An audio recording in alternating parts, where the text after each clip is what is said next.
നിങ്ങളൊന്ന് സങ്കൽപ്പിക്കുക.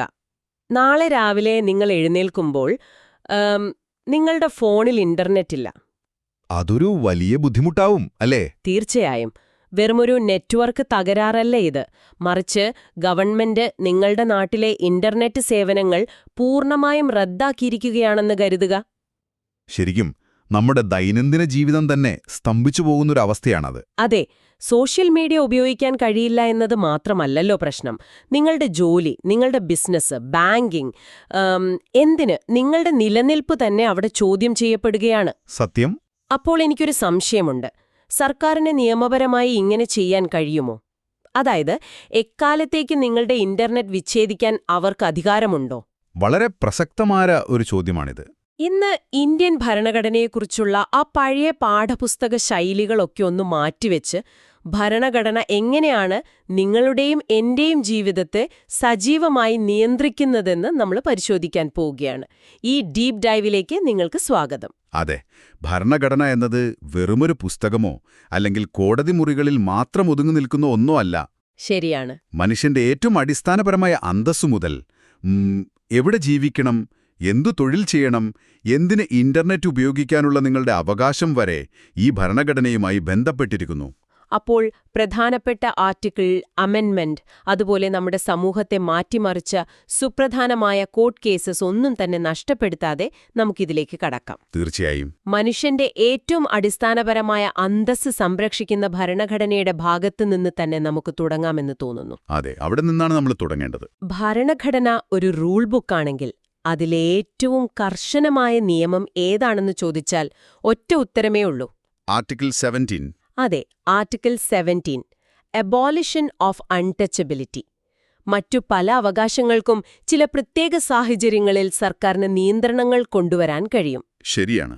അടിയന്തരാവസ്ഥയിൽ പോലും റദ്ദാക്കാൻ കഴിയാത്ത ഒന്നാണ് ആർട്ടിക്കിൾ 17. എന്നാൽ ഭരണഘടന വായിക്കുമ്പോൾ എന്നെ എപ്പോഴും അത്ഭുതപ്പെടുത്തുന്ന വലിയൊരു വിരോധാഭാസമുണ്ട്. എന്താണത്? ആർട്ടിക്കിൾ 17 അയിത്തം പൂർണ്ണമായും നിരോധിക്കുന്നുണ്ട്. പക്ഷെ ഭരണഘടനയുടെ ഒരിടത്തും അയിത്തം അഥവാ അൺടച്ചബിലിറ്റി എന്ന വാക്കിന് കൃത്യമായൊരു നിർവചനം നൽകിയിട്ടില്ല. ഇതൊരു വലിയ പിഴവല്ലേ? നിർവചിക്കാത്തൊരു കാര്യം എങ്ങനെയാണ് നിയമപരമായി നേരിടുക? ഒറ്റനോട്ടത്തിൽ അതൊരു പിഴവായി നിങ്ങൾക്ക് തോന്നാം. എന്നാൽ ഭരണഘടനാ ശില്പികൾ മനഃപൂർവ്വം ചെയ്ത വളരെ ബുദ്ധിപരമായൊരു നീക്കമായിരുന്നു അത്. ഓഹോ, മനഃപൂർവ്വം ചെയ്തതാണോ? അതെ, അതൊരു വലിയ ആഹാ മൊമെന്റാണ്. ഒന്ന് ചിന്തിച്ചു നോക്കൂ. അൺടച്ചബിലിറ്റി എന്നതിനെ നിയമപരമായി അവർ അന്ന് നിർവചിച്ചിരുന്നെങ്കിൽ എന്ത് സംഭവിക്കുമായിരുന്നു? എന്താ സംഭവിക്കുക? കാലങ്ങളായി ഈ വിവേചനം കാണിക്കുന്ന ആളുകൾ ആ നിർവചനത്തിലെ പഴുതുകൾ കണ്ടുപിടിക്കും. എന്നിട്ട് പുതിയ രൂപങ്ങളിൽ അയിത്തമാചരിക്കാൻ തുടങ്ങും. വൗ, അത് ശരിയാണല്ലോ. അതുകൊണ്ട് ഈ വാക്കിന് ഒരു അതിർവരമ്പ് വരയ്ക്കാൻ അവർ തയ്യാറായില്ല. ഏതു രൂപത്തിലത് പ്രാക്ടീസ് ചെയ്താലും അത് ശിക്ഷാർഹമാണെന്ന് മാത്രം അവർ വ്യക്തമാക്കി. അപ്പോൾ പഴുതുകൾ അടയ്ക്കാൻ വേണ്ടിയാണ് നിർവചനം നൽകാതിരുന്നതെന്ന് മനസ്സിലായി. അതെ. പിന്നീട് ഈ നിയമം കൂടുതൽ കർശനമാക്കുന്നതിനു വേണ്ടി പാർലമെന്റ് 1955-ൽ അൺടച്ചബിലിറ്റി ഒഫൻസസ് ആക്ട് കൊണ്ടുവന്നു. ഇതിൽ വീണ്ടും മാറ്റങ്ങൾ വന്നു. 1976-ൽ ഇതൊന്ന് അമെൻഡ് ചെയ്തു. അതായത് ഭേദഗതി വരുത്തി ശിക്ഷകൾ കൂടുതൽ കടുപ്പിച്ചു. ആ സമയത്താണ് ഇതിനെ protection of civil rights act എന്ന് പേരുമാറ്റുന്നത്. അപ്പോൾ ആർട്ടിക്കിൾ 17 പ്രകാരം ഒരാൾക്ക് ലഭിക്കുന്ന അവകാശങ്ങളെയാണ് ഇതിൽ സിവിൽ റൈറ്റ് എന്ന് വിളിക്കുന്നത്, അല്ലേ? കൃത്യമായി പറഞ്ഞു. പക്ഷെ എനിക്ക് ഒരു സംശയമുണ്ട്. നിർവചനമില്ലാത്ത ഒരു കാര്യം കോടതികൾ എങ്ങനെയാണ് പ്രാക്ടിക്കലായി കൈകാര്യം ചെയ്യുന്നത്? ഉദാഹരണത്തിന്, ഒരാൾ എന്റെ വീട്ടിൽ വരാതിരിക്കുന്നതോ അല്ലെങ്കിൽ എന്നെ അവരുടെ പരിപാടിക്ക് വിളിക്കാതിരിക്കുന്നതോ ഒക്കെ അൺടച്ചബിലിറ്റിയായി കോടതി കണക്കാക്കുമോ? അവിടെയാണ് മൈസൂർ ഹൈക്കോർട്ടിന്റെ വളരെ പ്രശസ്തമായ ഒരു വിധി നമ്മൾ അറിഞ്ഞിരിക്കേണ്ടത്. അൺടച്ചബിലിറ്റി എന്ന വാക്കിനെ ഒരു ഡിക്ഷണറി വെച്ച് അക്ഷരാർത്ഥത്തിൽ വ്യാഖ്യാനിക്കാൻ കഴിയില്ല എന്ന് കോടതി വ്യക്തമാക്കി. പിന്നെ എങ്ങനെയാണ് കാണേണ്ടത്? ഇന്ത്യയിൽ ചരിത്രപരമായി നിലനിന്നിരുന്ന ഒരു രീതി എന്ന നിലയിലാണതിനെ കാണേണ്ടത്. അതായത് ചില പ്രത്യേക ജാതികളിൽ ജനിച്ചു പോയതുകൊണ്ട് മാത്രം തലമുറകളായി മനുഷ്യർക്കുമേൽ അടിച്ചേൽപ്പിക്കപ്പെടുന്ന സാമൂഹിക വിലക്കുകൾ. അതായത് ജന്മം കൊണ്ടുള്ള വിവേചനം? അതെ. അല്ലാതെ നിങ്ങൾ പറഞ്ഞതുപോലെ വ്യക്തിപരമായ കാരണങ്ങളാൽ ആരെയെങ്കിലും മാറ്റി നിർത്തുന്നതോ കുറച്ചുപേർ ചേർന്ന് ഒരാളോട് സംസാരിക്കാതിരിക്കുന്നതോ ഒന്നും ആർട്ടിക്കിൾ 17ന്റെ പരിധിയിൽ വരില്ല. അത് വളരെ വ്യക്തമായൊരു വേർതിരിവാണ്. പക്ഷേ എന്റെ അടുത്ത ചോദ്യം ഈ അവകാശം ആർക്കെതിരെയാണ് സംരക്ഷണം നൽകുന്നത് എന്നതാണ്. അതൊരു നല്ല ചോദ്യമാണ്. സാധാരണഗതിയിൽ ഫണ്ടമെന്റൽ റൈറ്റ്സ് എന്ന് പറയുന്നത് ഭരണകൂടം അല്ലെങ്കിൽ സ്റ്റേറ്റ് പൗരന്മാരോട് കാണിക്കുന്ന അനീതികൾക്കെതിരെയുള്ള സംരക്ഷണമാണല്ലോ. അയിത്തം എന്നത് സ്വകാര്യ വ്യക്തികൾ തമ്മിൽ കാണിക്കുന്ന ഒന്നല്ലേ? വളരെ കൃത്യമായൊരു പോയിന്റാണ് നിങ്ങൾ പറഞ്ഞത്. ഇതിനുള്ള ഉത്തരം കിടക്കുന്നത് 1982 വളരെ നിർണായകമായ ഒരു സുപ്രീം കോടതി വിധിയിലാണ്. ഏതാണീ case? People's union for democratic rights case അഥവാ PUDR കേസ്. ഇതിന്റെ പശ്ചാത്തലം വളരെ രസകരമാണ്. ഒന്ന് വിശദീകരിക്കാമോ? 1982 ഡൽഹിയിൽ ഏഷ്യൻ ഗെയിംസ് നടക്കുന്ന സമയം. അതിനായുള്ള സ്റ്റേഡിയങ്ങളും റോഡുകളും നിർമ്മിക്കാൻ ഇന്ത്യയുടെ പല ഭാഗത്തു നിന്നും ആയിരക്കണക്കിന് തൊഴിലാളികളെ കൊണ്ടുവന്നിരുന്നു. എന്നാൽ പ്രൈവറ്റ് കോൺട്രാക്ടർമാർ ഈ തൊഴിലാളികൾക്ക് മിനിമം വേതനം പോലും നൽകാതെ വളരെ മനുഷ്യത്വരഹിതമായ സാഹചര്യങ്ങളിലാണ് അവരെ കൊണ്ട് പണിയെടുപ്പിച്ചത്. ഇത് ചോദ്യം ചെയ്തുകൊണ്ടാണ് കേസ് സുപ്രീം കോടതിയിലെത്തുന്നത്. ഒരു മിനിറ്റ്. അപ്പോൾ പ്രൈവറ്റ് വ്യക്തികൾ ചെയ്യുന്ന ചൂഷണത്തിൽ ഭരണഘടന എങ്ങനെയാണ് ഇടപെടുന്നത്? അതും ആർട്ടിക്കിൾ 17മായി എന്താണ് ബന്ധം? അതാണ് ഈ വിധിയുടെ ഏറ്റവും വലിയ പ്രത്യേകത. ആർട്ടിക്കിൾ 17 പോലുള്ള അവകാശങ്ങൾ ഭരണകൂടത്തിനെതിരെ മാത്രമല്ല സ്വകാര്യ വ്യക്തികൾക്കെതിരെയും ലഭ്യമാണെന്ന് സുപ്രീം കോടതി അസന്നിഗ്ധമായി പ്രഖ്യാപിച്ചു. ഓഹോ. അതായത് ഒരു സാധാരണ പൗരനും മറ്റൊരു പൗരനോട് ഇത്തരം വിവേചനങ്ങൾ കാണിക്കാൻ പാടില്ല. അതിലും പ്രധാനപ്പെട്ട മറ്റൊരു കാര്യം കോടതി പറഞ്ഞു. അതെന്താണ്? ഈ അവകാശം ലംഘിക്കപ്പെടുന്നില്ല എന്ന് ഉറപ്പുവരുത്തേണ്ടത് സ്റ്റേറ്റിന്റെ കോൺസ്റ്റിറ്റ്യൂഷണൽ ഒബ്ലിഗേഷനാണ്. അതായത് ഭരണഘടനാപരമായ ബാധ്യത. എന്നുവെച്ചാൽ ഒരു പ്രൈവറ്റ് കമ്പനി ഒരു വ്യക്തിയോട് അയിത്തം കാണിച്ചാൽ അത് അവർ തമ്മിലുള്ള പ്രശ്നമല്ലേ എന്ന് പറഞ്ഞ് സർക്കാരിന് മാറി നിൽക്കാൻ കഴിയില്ല. അതിലിടപെട്ട് പരിഹാരം കാണേണ്ടത് സർക്കാരിന്റെ ചുമതലയാണ്. വാവ്. അതായത് ഒരു വ്യക്തിയുടെ ഏറ്റവും അടിസ്ഥാനപരമായ അന്തസ്സിന് ഭരണഘടന നൽകുന്ന വലിയൊരു കവചം തന്നെയാണത്. തീർച്ചയായും.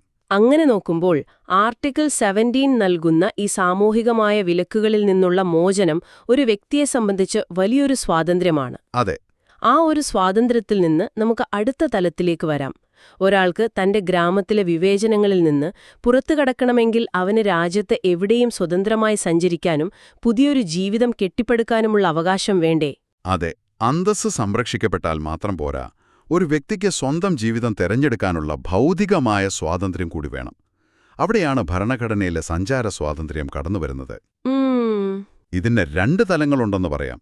രാജ്യത്തിനുള്ളിൽ എവിടെയും സ്വതന്ത്രമായി സഞ്ചരിക്കാനുള്ള അവകാശം ആർട്ടിക്കിൾ 19 ആണ് സംരക്ഷിക്കുന്നത്. അപ്പോൾ രാജ്യത്തിന് പുറത്തേക്ക് പോകുന്നതോ? ഇന്ത്യക്ക് പുറത്തേക്ക് പോകാനും തിരികെ വരാനുമുള്ള അവകാശം ആർട്ടിക്കിൾ 21 അഥവാ right to life and personal ലിബർട്ടിയുമായി ബന്ധപ്പെട്ടാണ് കിടക്കുന്നത്.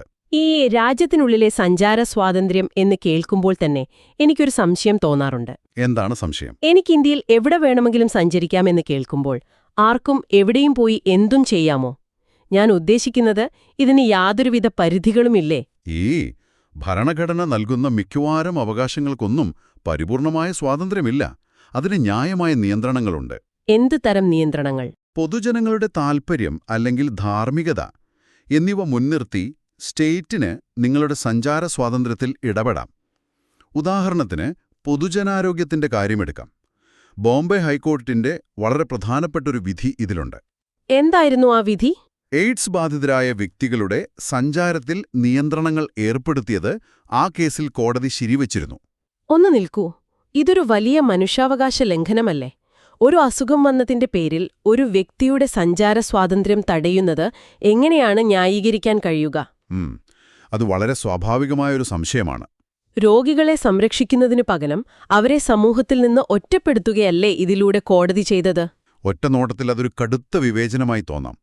എന്നാൽ കോടതികൾ ഇത്തരം കേസുകളിൽ നോക്കുന്നത് ഇൻഡിവിജ്വൽ ലിബർട്ടിയും പബ്ലിക് ഹെൽത്തും തമ്മിലുള്ളൊരു ബാലൻസിംഗ് ആണ്. ഓഹോ. ഒരു വ്യക്തിയുടെ സ്വാതന്ത്ര്യത്തെക്കാൾ വലുതാണ് സമൂഹത്തിന്റെ പൊതുവായ ആരോഗ്യം എന്ന് ആ കേസിൽ കോടതി നിരീക്ഷിച്ചു. അതുപോലെ തന്നെയാണ് വേശ്യകൾ, സ്ഥിരം കുറ്റവാളികൾ എന്നിവർക്ക് ചില പ്രത്യേക പ്രദേശങ്ങളിൽ പ്രവേശിക്കുന്നത് സുപ്രീം കോടതി വിലക്കിയിട്ടുള്ളത്. അതായത് സമൂഹത്തിന്റെ സുരക്ഷയും ധാർമ്മികതയും അവിടെ വ്യക്തിസ്വാതന്ത്ര്യത്തിനും മുകളിലാണ് നിൽക്കുന്നത്, അല്ലേ? അതെ. പൊതുതാൽപര്യത്തിനു മുന്നിൽ വ്യക്തിയുടെ സഞ്ചാര സ്വാതന്ത്ര്യം ചിലപ്പോൾ നിയന്ത്രിക്കപ്പെടാം. ഓക്കെ. അപ്പോൾ ഈ യാത്ര ചെയ്യുന്നതിനൊപ്പം തന്നെ വരുന്ന മറ്റൊരു കാര്യമുണ്ടല്ലോ, താമസിക്കാനുള്ള അവകാശം. ഞാൻ മറ്റൊരു സംസ്ഥാനത്ത് പോയി കുറച്ചുകാലം താൽക്കാലികമായി താമസിക്കുന്നതും അവിടെ സ്വന്തമായി വീട് വെച്ച് സ്ഥിരതാമസമാക്കുന്നതും തമ്മിൽ ഭരണഘടനാപരമായി വ്യത്യാസമുണ്ടോ? വ്യത്യാസമില്ല. രാജ്യത്തിന്റെ ഏതു ഭാഗത്തും നിങ്ങൾക്ക് താൽക്കാലികമായി താമസിക്കാം, അതായത് റിസൈഡ് ചെയ്യാം. അതുപോലെ തന്നെ സ്ഥിരമായി ഭവനം വെച്ച് സെറ്റിൽ ചെയ്യാനും അവകാശമുണ്ട്. ഇതിന്റെ പ്രധാന ഉദ്ദേശം എന്താണ്? ഇന്ത്യ പോലൊരു വൈവിധ്യമാർന്ന രാജ്യത്ത് അതിർത്തികളില്ലാതാക്കി ജനങ്ങൾക്കിടയിലൊരു ദേശീയബോധം വളർത്തുക എന്നതാണ് ഇതിന്റെ പ്രധാന ലക്ഷ്യം. ഇന്ത്യയിലെ ഒരു പൗരന് എവിടെയും അന്യതാബോധം തോന്നാൻ പാടില്ല. അത് നല്ലൊരു കാര്യമാണ്. പക്ഷേ എനിക്കറിയാം, ഇതിലും ചില നിയന്ത്രണങ്ങളുണ്ട്. നമുക്ക് പോയി എവിടെയും അങ്ങ് സ്ഥലം വാങ്ങാനൊന്നും കഴിയില്ല. എവിടെയാണ് നിയന്ത്രണമുള്ളത്? പ്രത്യേകിച്ച് ചില ആദിവാസി മേഖലകളിലൊന്നും നമുക്ക് പോയി താമസിക്കാൻ കഴിയില്ല എന്ന് കേട്ടിട്ടുണ്ട്. അതെന്തുകൊണ്ടാണ്? ഇന്ത്യയിലെ പൗരന്മാർക്ക് ഇന്ത്യയിൽ എവിടെയും താമസിക്കാൻ പാടില്ലേ? അവിടെയാണ് നമ്മൾ ഭരണഘടനയുടെ സൂക്ഷ്മത മനസ്സിലാക്കേണ്ടത്. ഇതും ഒരു പൊതു താൽപര്യത്തിന്റെ ഭാഗമാണ്, പ്രത്യേകിച്ച് ഷെഡ്യൂൾഡ് ട്രൈബ്സിന്റെ താൽപര്യങ്ങൾ സംരക്ഷിക്കാൻ. അതൊന്ന് വിശദീകരിക്കാമോ? നോക്കൂ, ആദിവാസി വിഭാഗങ്ങൾക്ക് അവരുടേതായ തനതായ സംസ്കാരമുണ്ട്, ഭാഷയുണ്ട്, ആചാരങ്ങളുണ്ട്. അതിലുപരി അവരുടെ സ്വത്തവകാശങ്ങൾ അവരുടെ പരമ്പരാഗത നിയമങ്ങൾ, അതായത് കസ്റ്റമറി റൂൾസ് അനുസരിച്ചാണ് നിയന്ത്രിക്കുന്നത്. ശരിയാണ്. പുറത്തുനിന്നുള്ളവരായ നമ്മൾ അവിടെ പോയി വൻതോതിൽ ഭൂമി വാങ്ങുകയും ബിസിനസ്സുകൾ തുടങ്ങുകയും ചെയ്താൽ അത് അവരുടെ സംസ്കാരത്തെയും നിലനിൽപ്പിനെയും പൂർണ്ണമായും നശിപ്പിക്കും. അപ്പോൾ അവരെ ചൂഷണത്തിൽ നിന്ന് സംരക്ഷിക്കാൻ വേണ്ടിയാണ് ഈ വിലക്ക്, അല്ലേ? അതെ. ഗോത്രവർഗ മേഖലകളിൽ പുറത്തുനിന്നുള്ളവർ വന്നു താമസിക്കുന്നതിന് നിയന്ത്രണങ്ങൾ ഏർപ്പെടുത്തിയിരിക്കുന്നത് അതുകൊണ്ടാണ്. സഞ്ചാര സ്വാതന്ത്ര്യവും താമസിക്കാനുള്ള സ്വാതന്ത്ര്യവും പരസ്പരം ബന്ധപ്പെട്ടിരിക്കുന്നു എന്ന് ഇതിൽ നിന്നു മനസ്സിലാക്കാം. വളരെ ശരിയാണ്. അപ്പോൾ നമ്മൾ അയിത്തം പോലെയുള്ള വിലക്കുകളിൽ നിന്ന് പുറത്തു കടന്നു, ഇന്ത്യയിൽ എവിടെയും സഞ്ചരിക്കാനും താമസിക്കാനുമുള്ള അവകാശം നേടി. അതെ. ഇനി എവിടെയെങ്കിലും പോയി താമസിച്ചാൽ മാത്രം പോരല്ലോ, ജീവിക്കാൻ ഒരു തൊഴിൽ വേണ്ടേ? അടുത്തതായി ഭരണഘടന നമുക്ക് നൽകുന്നത് തൊഴിൽ ചെയ്യാനുള്ള അവകാശമാണ്, ഫ്രീഡം ഓഫ് പ്രൊഫഷൻ. തീർച്ചയായും. ഇവിടെ എനിക്കൊരു രസകരമായ ഉദാഹരണത്തിലൂടെ ചോദിക്കാനാണ് താൽപ്പര്യം. ചോദിക്കൂ. എനിക്കിഷ്ടമുള്ള തൊഴിൽ ചെയ്യാമെന്ന് ഭരണഘടന പറയുന്നുണ്ടല്ലോ. അങ്ങനെയെങ്കിൽ എനിക്കെന്റെ വീടിന്റെ മുറ്റത്ത് ഒരു ശാന്തമായ റെസിഡൻഷ്യൽ ഏരിയയില് വലിയ ശബ്ദവും മലിനീകരണവും ഉണ്ടാക്കുന്ന ഒരു ബോംബ് നിർമ്മാണ ഫാക്ടറി അല്ലെങ്കിൽ ഒരു കെമിക്കൽ ഫാക്ടറി തുടങ്ങാൻ കഴിയുമോ? അതെന്റെ തൊഴിലവകാശമല്ലേ? ഒരിക്കലുമില്ല. ആർട്ടിക്കിൾ 19(1)(g) പ്രകാരം ഏത് പ്രൊഫഷനും തിരഞ്ഞെടുക്കാനും വ്യാപാരമോ ബിസിനസ്സോ ചെയ്യാനുമുള്ള അവകാശം ഇന്ത്യയിലെ എല്ലാ പൗരന്മാർക്കും ഭരണഘടന നൽകുന്നുണ്ട്. എന്നാൽ നിങ്ങൾ പറഞ്ഞതുപോലെ ആർക്കും എവിടെയും എന്തും തുടങ്ങാൻ കഴിയില്ല. പൊതുജന താൽപര്യം മുൻനിർത്തി സ്റ്റേറ്റിന് ഇതിനുമേൽ ന്യായമായ നിയന്ത്രണങ്ങൾ കൊണ്ടുവരാം. നിങ്ങളുടെ ഫാക്ടറി ആ നാട്ടിലെ ജനങ്ങളുടെ ആരോഗ്യത്തെ ബാധിക്കുമെങ്കിൽ സ്റ്റേറ്റിനത് പൂട്ടിക്കാൻ കഴിയും. അപ്പോൾ എന്റെ ബിസിനസ് പൂട്ടിക്കാൻ മാത്രമല്ല, വേറെ എന്തൊക്കെ അധികാരങ്ങളാണ് അക്കാര്യത്തിൽ സർക്കാരിനുള്ളത്? പ്രധാനമായും 2 അധികാരങ്ങൾ കൂടിയുമുണ്ട്. ഒന്ന്, ഏതെങ്കിലും പ്രൊഫഷനോ ബിസിനസ്സോ ചെയ്യുന്നതിനാവശ്യമായ പ്രൊഫഷണൽ അല്ലെങ്കിൽ സാങ്കേതിക യോഗ്യതകൾ സ്റ്റേറ്റിന് നിശ്ചയിക്കാം. അതായത് ഡിഗ്രി അല്ലെങ്കിൽ ലൈസൻസ് പോലെയുള്ള കാര്യങ്ങൾ. അതെ. ഉദാഹരണത്തിന് ഒരാൾക്ക് ഡോക്ടർ ആകണമെങ്കിൽ MBBS വേണം എന്ന് പറയുന്നത് പോലെ. രണ്ടാമത്തെ അധികാരം എന്താണെന്ന് വെച്ചാൽ പൗരന്മാരെ പൂർണ്ണമായോ ഭാഗികമായോ ഒഴിവാക്കിക്കൊണ്ട് സ്റ്റേറ്റിന് തന്നെ സ്വന്തമായി ഒരു ട്രേഡ് അല്ലെങ്കിൽ ഇൻഡസ്ട്രി ഒരു കുത്തകയായി നടത്താം. കുത്തകയായി നടത്തുക എന്ന് വെച്ചാൽ ഒരു മൊണോപ്പൊളി പോലെയാണോ? അതെ, ഒരു മൊണോപ്പൊളി. ഉദാഹരണത്തിന് റെയിൽവേ. ഇങ്ങനെ സ്റ്റേറ്റ് കുത്തകയാക്കി മാറ്റുമ്പോൾ ജനങ്ങൾക്ക് പ്രത്യേക വിശദീകരണമൊന്നും നൽകേണ്ട ബാധ്യത സ്റ്റേറ്റിനില്ല. ഓഹോ, അത് രസകരമായ ഒരു കാര്യമാണ്. ഇതിൽ തീർത്തും അനുവദനീയമല്ലാത്ത ബിസിനസ്സുകളുണ്ടോ? തീർച്ചയായും. സ്ത്രീകളെയും കുട്ടികളെയും കടത്തുന്നതുപോലെയുള്ള അധാർമികമായ തൊഴിലുകളോ മയക്കുമരുന്ന്, സ്ഫോടക വസ്തുക്കൾ എന്നിവ പോലെയുള്ള അപകടകരമായ ബിസിനസ്സുകളോ ചെയ്യാനുള്ള അവകാശം ഈ ഭരണഘടനാ പരിരക്ഷയിൽ ഉൾപ്പെടുന്നില്ല. അപ്പോൾ ബോംബ് ഫാക്ടറി എന്തായാലും നടക്കില്ല, അല്ലേ? ഇല്ല. സ്റ്റേറ്റിന് ഇത്തരം കാര്യങ്ങൾ പൂർണ്ണമായി നിരോധിക്കുകയോ അല്ലെങ്കിൽ ലൈസൻസിംഗ് വഴി കർശനമായി നിയന്ത്രിക്കുകയോ ചെയ്യാം. ഓക്കെ, അപ്പോൾ ഫിസിക്കൽ ലോകത്തെ ബിസിനസിന്റെയും തൊഴിലിന്റെയും കാര്യങ്ങൾ നമുക്ക് വ്യക്തമായി. നമ്മൾ ഷോയുടെ തുടക്കത്തിൽ പറഞ്ഞ ആ ഇന്റർനെറ്റ് നിരോധനത്തിന്റെ കാര്യത്തിലേക്ക് വരാം. അതെ, ഡിജിറ്റൽ ലോകത്തെ അവകാശങ്ങൾ. ഇന്ന് ബിസിനസ്സുകൾ കടകളിലും ഫാക്ടറികളിലും മാത്രം ഒതുങ്ങുന്ന ഒന്നല്ല. ഈ ഡിജിറ്റൽ ലോകത്ത് എണ്ണമറ്റ ആളുകളാണ് ഇന്റർനെറ്റ് വഴി മാത്രം ബിസിനസ്സും ജോലിയും ചെയ്യുന്നത്. അപ്പോൾ ഗവൺമെന്റ് ഇന്റർനെറ്റ് കട്ട് ചെയ്താൽ അത് അവരുടെ ജീവിക്കാനുള്ള അവകാശത്തിനു മേലുള്ള കടന്നുകയറ്റമല്ലേ? വളരെ കൃത്യമായ പോയിന്റാണത്. നിയമം എപ്പോഴും സമൂഹത്തിലെ മാറ്റങ്ങൾ ഉൾക്കൊണ്ട് വളരണം. ഇതിലേറ്റവും പുതിയതും പ്രധാനപ്പെട്ടതുമായ കേസ് 2020 അനുരാധ ബാസിൻ കേസാണ്. ഈ കേസിന്റെ പശ്ചാത്തലമെന്തായിരുന്നു? കാശ്മീരിലെ ആർട്ടിക്കിൾ 370 റദ്ദാക്കിയതുമായി ബന്ധപ്പെട്ട് അവിടെ ഏർപ്പെടുത്തിയ നീണ്ട ഇന്റർനെറ്റ് നിരോധനമായിരുന്നു ഈ കേസിന് ആധാരം. മാസങ്ങളോളം ഇന്റർനെറ്റ് ഇല്ലാതായപ്പോൾ അവിടുത്തെ ജനങ്ങളുടെ ബിസിനസ്സും പത്രപ്രവർത്തനവുമെല്ലാം സ്തംഭിച്ചു. ഈ കേസിലാണ് സുപ്രീം കോടതി വളരെ നിർണായകമായ ആ വിധി പുറപ്പെടുവിച്ചത്. ഇന്റർനെറ്റ് എന്ന മാധ്യമത്തിലൂടെ പ്രൊഫഷനോ ബിസിനസ്സോ ചെയ്യാനുള്ള സ്വാതന്ത്ര്യത്തിന് ആർട്ടിക്കിൾ 19(1)G പ്രകാരം ഭരണഘടനാപരമായ പരിരക്ഷയുണ്ടെന്ന് കോടതി പ്രഖ്യാപിച്ചു. അതായത് ഇന്റർനെറ്റ് വെറുമൊരു വിനോദോപാധിയല്ല, മറിച്ച് നമ്മുടെ ഉപജീവന മാർഗത്തിന്റെ അടിസ്ഥാനമാണെന്ന് കോടതി സമ്മതിച്ചു, അല്ലേ? അപ്പോൾ പിന്നെ സർക്കാരിന് എങ്ങനെയാണ് അത് നിരോധിക്കാൻ കഴിയുക? അവിടെയാണ് ഞാൻ നേരത്തെ പറഞ്ഞ നിയന്ത്രണങ്ങൾ വരുന്നത്.